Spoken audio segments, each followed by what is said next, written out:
we have our very own Hannah Zeavin giving a presentation on these two pretty different but both captivating texts. And I don't entirely envy her job. It seems difficult to braid them, but I'm very excited for today. I will just give a brief introduction, and then as I mentioned in the emails, we're going to have the presentation by Hannah, and then we're going to return to small groups, which might be smaller than they were in previous iterations. For a while, we had a kind of threshold number for breaking up into smaller groups, but I think just for conversation, it'll be helpful to have the two formats, and we'll return at the end again to a larger conversation with Hannah again, but also just as a discussion between all of us. So Hannah Zeavin, I'm sure, I don't think anyone is a stranger to Hannah, but I will give some details about her work. Hannah Zeavin is a scholar, writer, and editor whose work centers on history of human sciences, especially psychoanalysis, psychology, and psychiatry, and its intersection with the history of technology, feminist STS studies, and media theory. She's an assistant professor at Indiana University in the Luddy School of Informatics and a visiting fellow at Columbia University Center for the Study of Social Difference. Her first book, The Distance Cure, A History of Teletherapy, is fantastic and available from MIT Press. And she's working on her second book under contract, Mother's Little Helpers, Technology in the American Family. Also going to be fantastic, and I expect also influenced by the discussions we're having in the seminar. Other academic work has appeared or is forthcoming in Differences, Technology and Culture, Media, Culture, and Society, and elsewhere, but I would recommend as well the technically non-academic work that can be found in Harper's and N+1 and elsewhere. So that is all available if you just do a kind of quick search, and I'll also post links in the chat, some of these, and forthcoming in Parapraxis as well, a really exciting article on the relationship between psychoanalysts and their children. So definitely look out for that. Otherwise, I just wanted to note, I should have done this before introducing Hannah, that Donald Moss, who gave the first presentation on way back on Mother's Day, there will be an event for his new book, Psychoanalysis in a Plague Year, on October 8th, and that will be, he will be joined by TJ Clark, Giuseppe Civitarese, and others. So yeah, we have that link in the chat now. And but back to Hannah, very excited to hear the presentation. And yes, Sophie and others, we will be, the issue is actually forthcoming in just a couple of months, the first issue of Parapraxis, and has bears a strong relation to and is influenced actively by the conversations that we've been having in the seminar. So that will be coming soon. Hannah, thanks. Thanks so much, Wendy. And thanks so much to everyone for having been here this whole time and also today. My job is pseudo-complicated in that it's partially to welcome us all to this third and final leg of our seminar, which is on contemporary psychoanalysis and family. And of course, it's my task to set up that contemporary rather than really be in it, right? Yes, the Mitchell piece is from about 10 years ago, but it's really coming out of her work in the 1970s and Lasch's writing in 1977. So like all things psychoanalytic, right? We're going to go backwards to come forwards again in the coming weeks, and really think about these last 50 years, say, in contemporary psychoanalytic theory, much like we began the seminar by thinking about the first 50 years from Freud to Fanon. and beyond. So in our previous section, we talked pretty heavily about critiques of the family from a number of standpoints. And I mean that in its full valence of heavily. The critiques of the family are as personal as they are political, as historical as they are contemporary. And we were transversing all of those differences together. And those very debates that we've been having in our seminar online in this Zoom room and also offline are the reprisal of, but also crucially the extension of the earlier forms of those debates as they occurred in that great previous period of, as Kathy Weeks called it, the most infamous proposal, which has really returned and returned with difference. So how to think the family as something to be transformed alongside and with and through other forms of transformation, including abolition, but not only, is something that has for us and beyond us been a massive debate.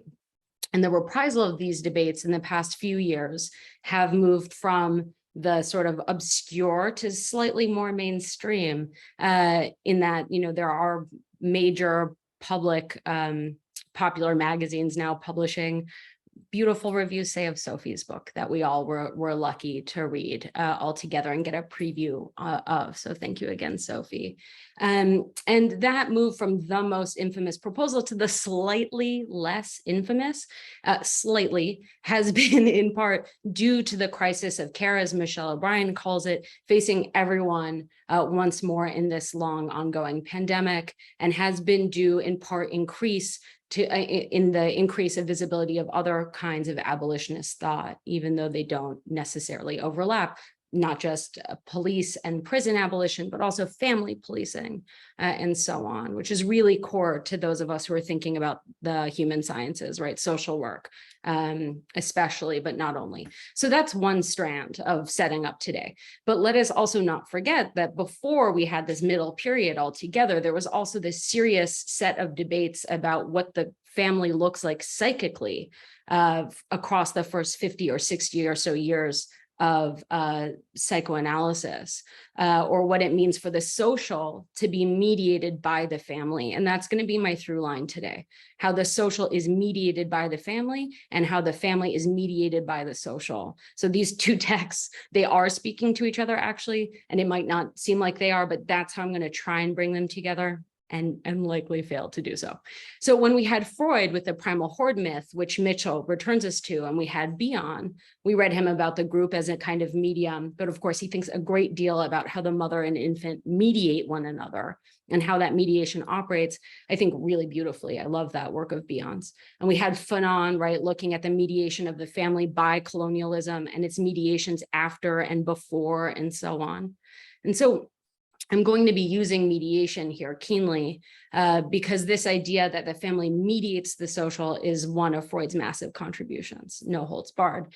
And it's also a place that I see as ripe for joining with Marxist thought, which has been a through line of this seminar, although not all the time, and also with feminist thought.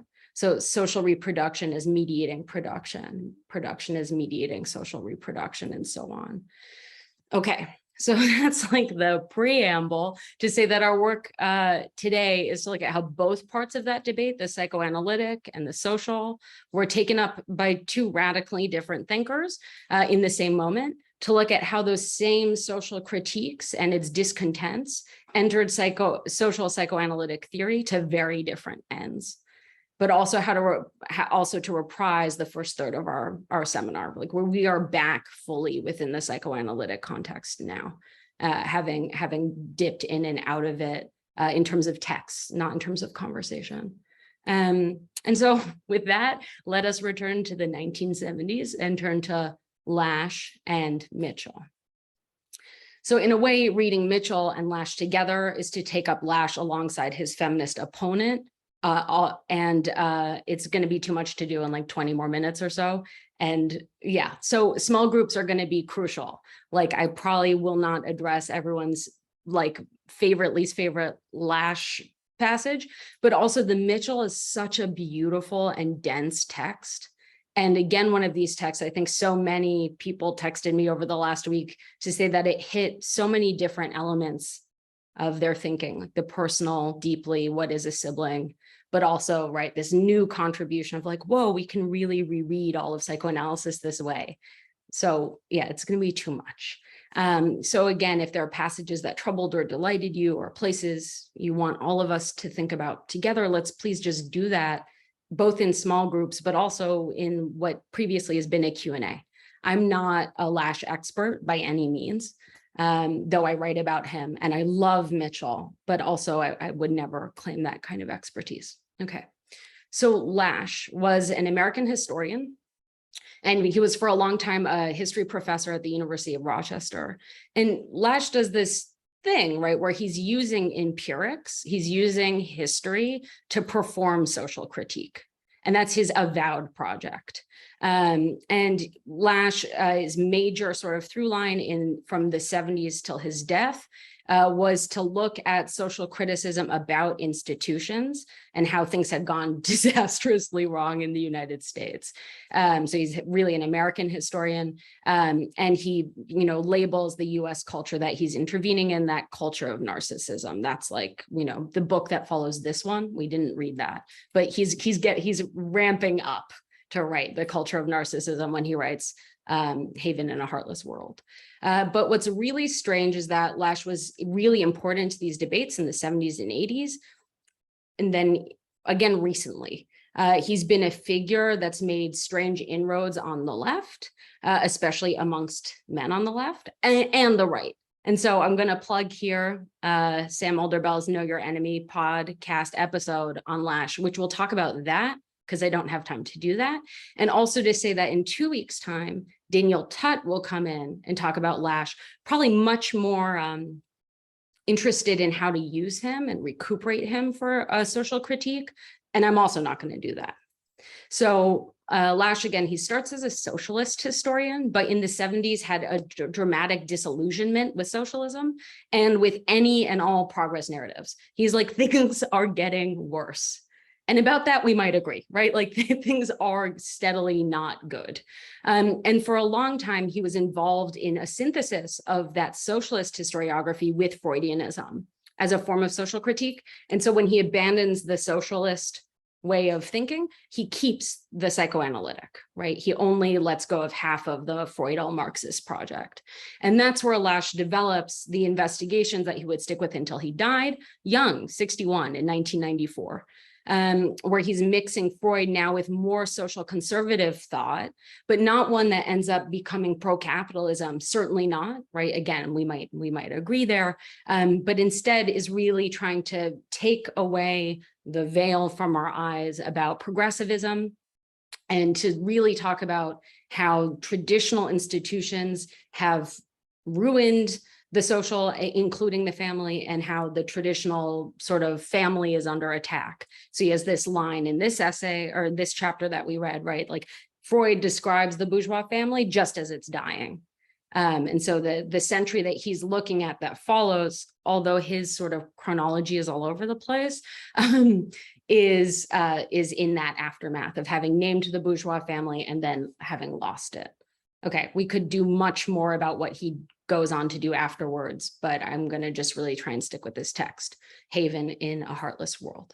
So we could say that it opens up into the 19th century with Lasch as our guide. And I had to say, it was wild to read this text and like its non-footnotes, like to be a person writing in the 1970s who's, a white man like Kit, which was his apparent nickname. I find that hysterical. Like there are 7 footnotes and they're all for direct quotes. So like, who knows, right? Method is pretty mystified to me as someone reading this 50 years later. But so he tells us that in the 19th century, and I have to say, I think he really means the progressive era, it's shorter, 1890 to 1920. But again, I can't quite tell. The family becomes seen as a refuge from work, refuge from incursion into privacy. And I could say a lot more about what I would want to trouble with that account, but instead I offer like, send me an email and I'm happy to send you like bibliography or chat with you, or we could talk about it in the Q&A. So that's Lasch's argument. Like, the family gets no more friendly. The family is not better, but the heartless world was, well, heartless, right? So there's this re-emphasis on the family. The family becomes the haven, but not because the family is a good haven. The family for Lasch has been evacuated. The subject is unmoored and it is floating, and this is bad. So Lasch is critiquing the family. He's using psychoanalysis, right? That's really clear by the end of the selection from today. It's clear throughout that book. And he's arguing again, like I said, that by the time Freud describes the Oedipal family, for which Lasch thinks is a better family than what we have, it's already dying. So when I read Lasch again, I found this really fascinating from an intellectual history standpoint, which is like, this is 1977. And he's talking a lot about the counterculture and how, you know, it seems like it's a contemporary social critique. But, and this will be my argument, I guess, that I really think he's talking about a particular change, a particular fantasy about the change of the family in the 40s and the 50s, like when he was growing up. I don't think this is a text that we should read as being about the 70s. I think this is about Lasch's own childhood. And he does this kind of work, so I get to do it, right? I think Sam Alder-Bell said a version of that, and I was like, yes, you psychoanalyze the culture, I get to psychoanalyze you as a non-analyst. So I'm going to say that I really think that he's articulating something for us about what happens in the Cold War and how the family was thought of by the human sciences in the Cold War, which is important for us because it's part of the antecedent, the progressive era as well, for the debates around social work, for instance, and the family and family policing, though I think there should be no debate, but you know, there is one. And this is a moment where the helping professions, Lasch writes, undermine puritanical morality and patriarchal authority, subtly allying itself with women against men, children against parents. That fantasy is also sort of covering over this other over-intervention, overreach of the mind sciences in this period. And in this way, it's a kind of melancholic document for a family that Lasch wants to see return. And it's the family that he's attacking now as having gone all wrong for a number of reasons. And it's a version of the one he grew up in. So about Lasch, I think he's really trying to show that there's a kind of fantasy of unmediated purity that's part and part of a fantasy of a largely white middle-class housewife and her husband, the father, the authoritarian father. Angela Davis calls this a partial reality. Davis is using that term to describe the historical occlusion of any woman who has the, quote, double burden of not just being a housewife, but having always done their own housework, and that these women are subjugated. And, you know, going all the way back to the antebellum period, Davis is talking about it in the 50s moment that I think Lasch is actually speaking to. Or as Stephanie Kuntz has written to, this fantasy of the 1950s housewife, or even the earlier fantasy that Lasch is trying to speak to as well of the authoritarian father, despite its pervasiveness, does not reflect the economic reality, even of the group that it supposedly addressed, not even in the time and place from which it supposedly came. So again, there are all these temporal slippages, I think, all over this text. And we have to read Lasch, I think, as telling on himself, as giving us access to his fantasies about a non-historical family, and then the family he thinks of as happening in the 70s, but has already been there for quite some time, even if we don't agree with his conclusions about what it does socially. So this restrictive, or we do, right? You totally are allowed to love Lasch. That's great. This restrictive and privileged fantasy centers on preserving dependency, I think, of mother and child on one another, and disavowing the possibilities, both real and imagined, that mother and child might be disarticulated from that dependency, because Lasch is really at the bottom line, like, I think, to put it in the most direct terms, he's like, he wants to resurrect a kind of dad, father, and that would entail going back to the partial reality, right? That's Lasch's vision in the social critique. So here, that partial reality of unmediated childcare, right? And medium and media are everywhere in this text, joins that longstanding partial reality of the housewife. So Lasch writes, the drama of the divided self in which the superego attacks the ego from entertaining forbidden impulses, does not interest the producers of American popular culture. Instead, they examine not only the superego in the form of falsely accused authorities, but the forbidden wishes themselves, now attributed to those same authorities and vicariously grafted even as the hero remains incorruptibly innocent. Self-accusations become the accusations of others. And just to pause there, this is me now. That's like a rewriting of a classic Freud line, right? Like every accusation is a self-accusation. Okay, so self-accusations become the accusations of others, and the son's wish to get rid of his father is translated into the father's determination to make the son one of his victims. Danger comes from without, not from within. So, end quote. To my mind, Lasch is really stuck again in this zone of fantasy wherein the problem is that mothers and fathers are permissive, and to be a permissive father is to not be one, right? And this creates this kind of vacuum. Danger comes from without, not from within. Now, I don't like Zizek much either. I'm telling on myself this whole presentation too, but Zizek tells this parable about the difference between the authoritarian father and the permissive father. That was really helpful for me because again, I'm not like, definitely not in this room by any means, like at all, the most versed Lacanian thinker. So the story goes something like this. Zizek, I'll drop this video in the chat because it's so funny, but Zizek is talking about the difference between the authoritarian father and the permissive. The authoritarian father says to his kids, every Sunday you will go visit grandma. And the kids do it because they are being taken to visit grandma. The permissive father will say, oh, you know, grandma loves it so much when you visit on Sundays. It would mean the world to her, right? Please, like, let us all go visit grandma. And the kids don't go visit grandma, right? Or if they do, it's out of a sense of guilt rather than out of obligation. And that shift is really crucial here. I like not Zizek personally, but that example was in my mind as I was reading Lasch, and it helped ground me. So I offer it here. Okay. So rather than sounding like he's working on these debates of the late 70s that we've just been sitting with for many, many weeks altogether, including in their contemporary extensions, again, I think it's best to think of Lasch also as an extension, a Johnny-come-lately, to a whole host of debates that had already happened, and in fact, by 77, were a settled science and an embarrassing one. Lasch wants to say in so many words that the family is steeled, right, against the external, but also that the sort of helping professions have taken away a parental authority, and that the mother is now become a weak medium, and the father is like totally absent, not even there at all.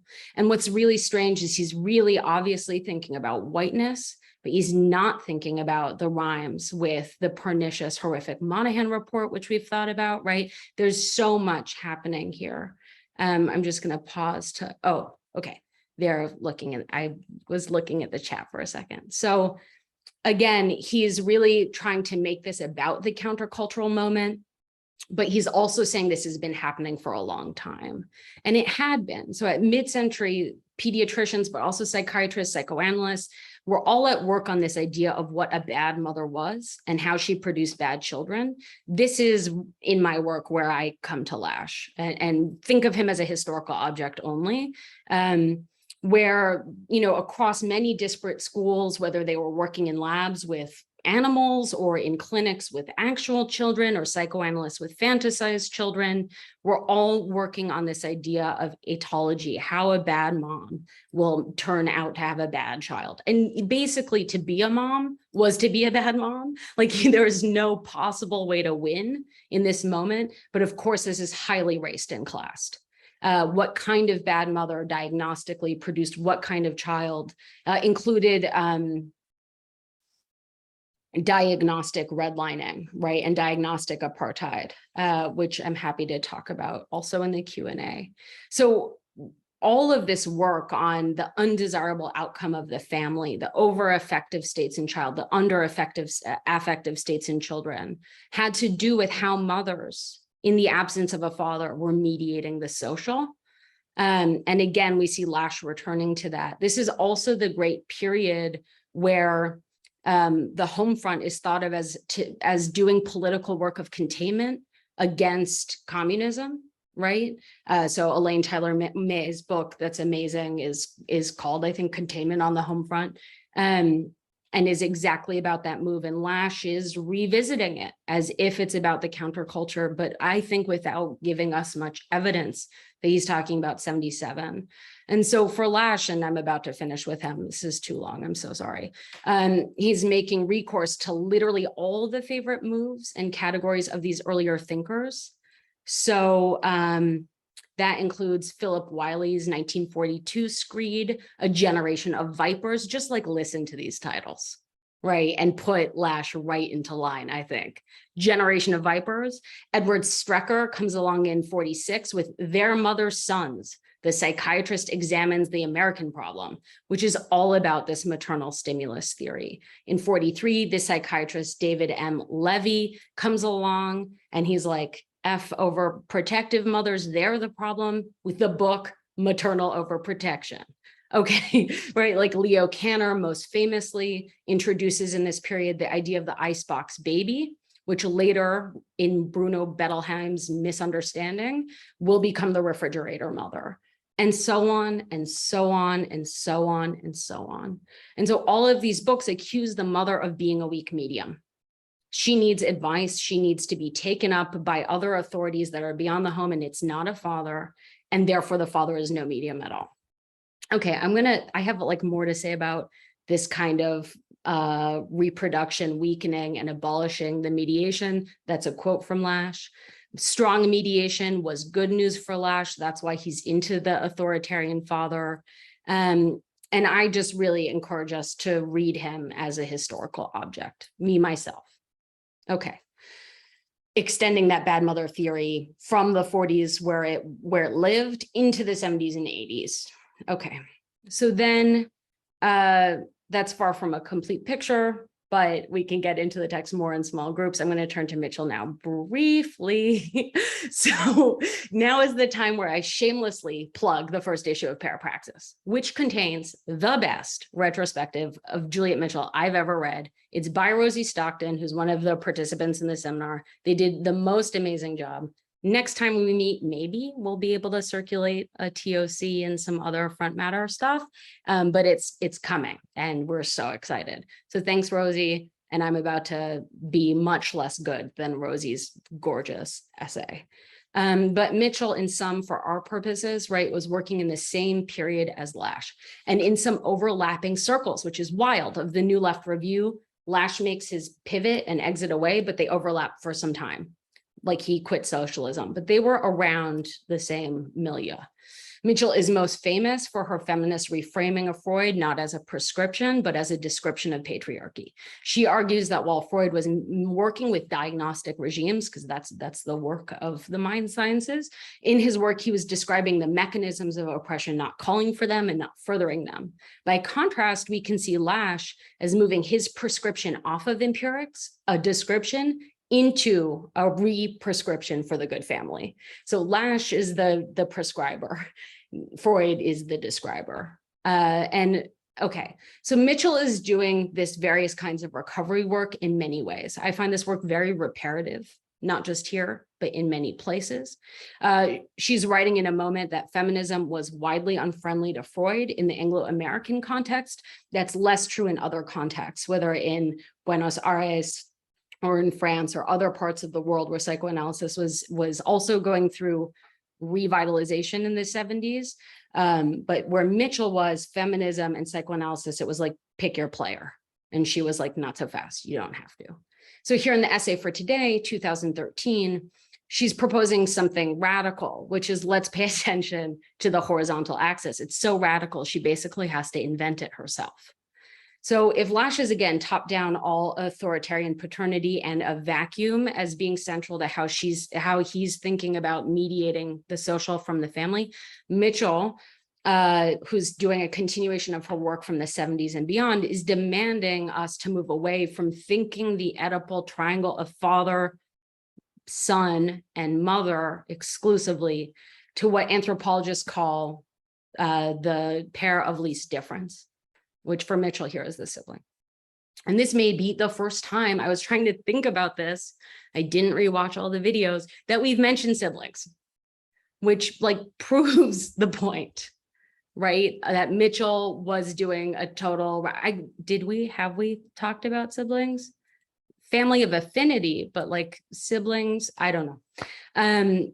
So I have to say, as someone with several siblings, when I encountered this book when it was released, I felt like something was totally cleared for me about an ambivalence or strangeness I'd always felt with psychoanalysis where, yeah, and I don't even know, Abby, if those are real siblings in Totem and Taboo, right? These might be our first real siblings, but that's important. We're going to come back there because Mitchell asks us to.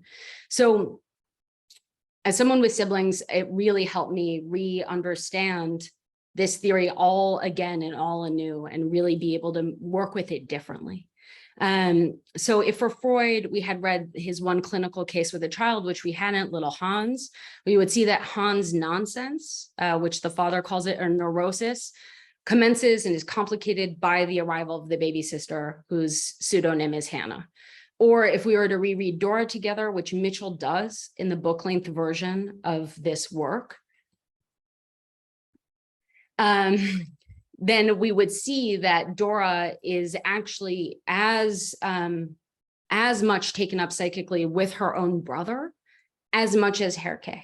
But that's not how we remember that text whatsoever, right? Leaving to the side critiques of Dora, right? There's just no interest in the brother, but Freud has the brother there in the footnotes. And we until Mitchell, as thinkers, apparently have ignored this.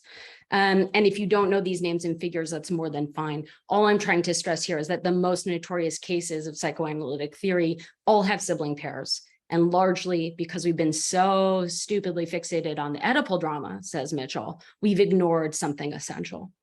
So Mitchell is making that contribution here. Within it, she tells us that she thinks something is happening structurally. It's not just enough to say like siblings, although I think that would have been a just fine article. She's then asking us to rethink psychically the structures entailed upon that shift. So she calls this a horizontal axis, and that it is one that is both, you can't have total independence between the sibling plane and the Oedipal drama, but they also have autonomy. So one is entailed upon the other, but they also have their own effects. It's not what I think her word is derivative. It's not simply derivative. So that is to say that the sibling plane isn't just running through mommy and daddy. That would be a mistake to say that it's only about economies of attention. That something else starts to happen between sibling pairs or triads. So she says, quote, my suggestion places a sibling trauma and the desires and prohibitions it unleashes as occurring between the stage of narcissism and the Oedipal stage. So let's just say like 2.5 years. That's me. Like if just in terms of development, that's a narrow window that she's thinking about. And the defenses the individual produces will be distinctive, not the predominant projective identification of the pre-Oedipal, nor the repression of the Oedipal, but productive nevertheless of unconscious processes, end quote. So Mitchell does this, to my mind, super beautiful reading, and she does it at length in her book, where she's thinking about both something that is super narrow, this 2.5 years of age, where she suggests that there's this slot where the toddler is pre-Oedipal and expecting a sibling, and then the sibling comes. And of course, I'd love to talk about this and not have me talk about it, but hear what other people thought of the way she deals with that moment of the generic and the universal as the work of what psychoanalysis is supposed to do. So she's giving us something very concrete and specific, but also showing how it can become generic. So the child whose sibling doesn't come, the child who loses a sibling, the child who never has a sibling, the child whose sibling comes when they're already 10 years old, right? But that these psychic structures are also there subtending. So the sibling trauma is the kind of point of the essay. And then there are a whole host of effects that come from sibling trauma, namely sibling incest and the desire for killing the sibling, which she says cannot be assimilated into that vertical axis of intergenerational incest and murder. It's something different. So the band of brothers from Totem and Taboo that's who she has in mind. But she's also saying, as usual with Freud, like, where are the sisters, which I'll end with in a second. The other two parts, this is so way too long. The other two parts have to do with gendering as different from sexual difference, which is crucial. And we should spend time talking about it in small groups. It results from sibling trauma. It's a consequence. The idea that the interloper, that's her word, is comes along and suddenly the child who used to be the baby now is no longer a baby. And in fact, worse than that, also is now a quote unquote boy or a girl.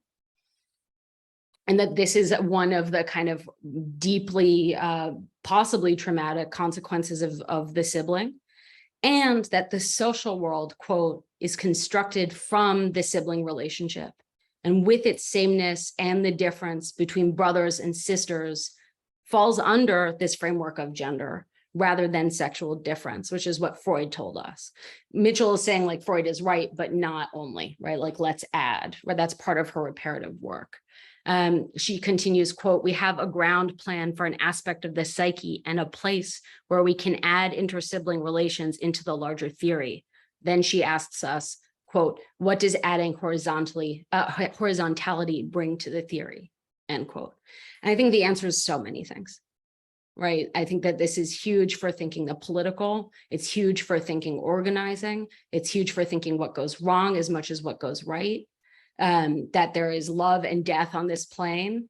And, it's really to think through, I think quite seriously, the political implications of the text we started with on Mother's Day with Donald Moss, right? Totem and Taboo.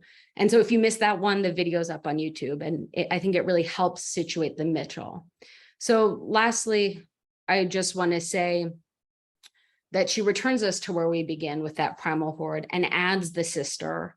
And she briefly introduces us to her concept of the law of the mother, which is a vertical law, wherein the sisters are in relation to the lost mother, the mother who is lost to the new baby. And I will say that social. So she argues that sisters too are the medium of the social. And she tells us this is also where me, not me, that's Winnicott's idea, might come from, a form of what Winnicott talks about with the infant, but via gender, right? Or the social. And Donald Moss calls this mapping on the horizontal plane. So for Mitchell, we only get the binaries of the social, me, not me, pertaining to gender, pertaining to race, to class, when we have the sibling. And she's arguing that social difference is first learned on the grounds of the sibling relationship, which is a total revision of Freud.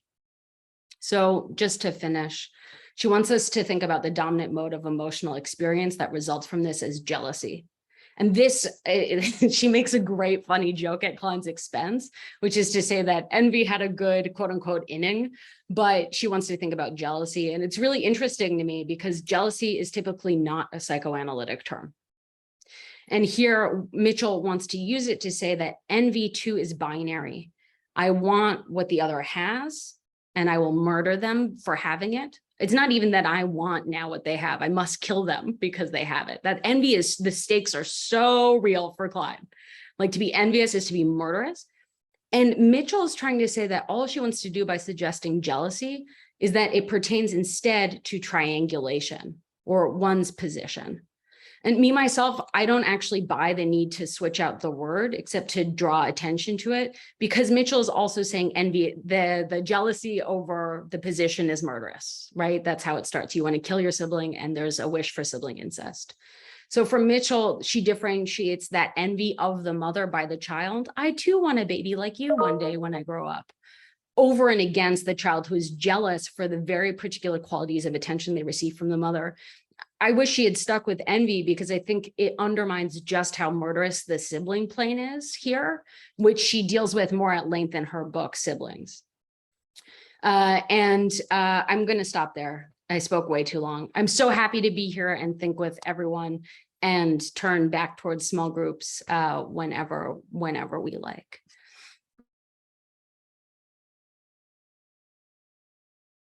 Great. Thanks so much, Hannah. I don't think that was too long at all. So yeah, we're gonna take a 5-minute break, and make sure that you stay on the line if you want to be put into a small group, and if you don't, then disconnect now. And if you want to come back, we'll probably spend 30 minutes in small groups. So we'll come back and have a bigger conversation. And thank you so much. That was extremely helpful, and I think prepares for the discussions to come. Okay, so we'll take a break now, 5 minutes. Thank you so much, Hannah.